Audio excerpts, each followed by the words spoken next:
ঘাটে কর্মস্থলে ফেরা মানুষের ভিড় কেমন দেখছেন? কোনো ভোগান্তির খবর রয়েছে কিনা?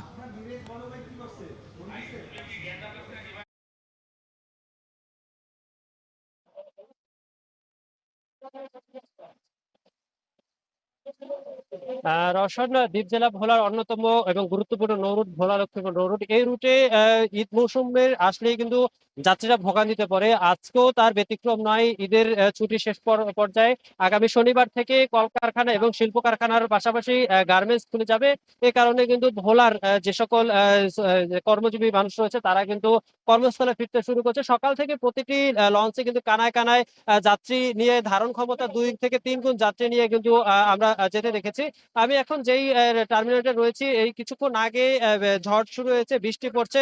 যাত্রী একরকম নাজেহাল অবস্থা রয়েছে, কেননা এই ঘাটের যে পল্টনের যাত্রী ছাউনি না থাকায় যাত্রীরা একরকম ভোগান্তির মধ্যে পড়েছে। আমার পিছনে একটি লঞ্চ দেখছেন, এই সিট্রাক কিন্তু ধারণ ক্ষমতার অধিক যাত্রী বহন রয়েছে। তার আগে 3 থেকে 4টি সিট্রাক কিন্তু ভোলার ইলিশা ঘাট থেকে লক্ষ্মীপুরে গিয়েছিল। প্রতিটি ঘাটি লঞ্চে কিন্তু অতিরিক্ত যাত্রী বহন করে গেছে। সেক্ষেত্রে বিআরডব্লিউটিএ, নৌ পুলিশ কিংবা কোস্টগার্ডের পক্ষ থেকে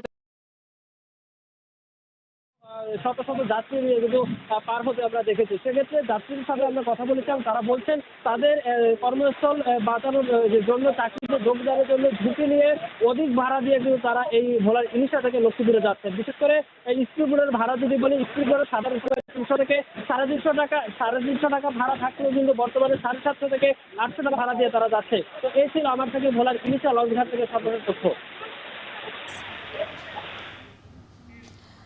লঞ্চঘাটকে কর্মস্থলে ফেরা মানুষের খবর জানাচ্ছিলেন সহকর্মী ইমতিয়াজুর রহমান।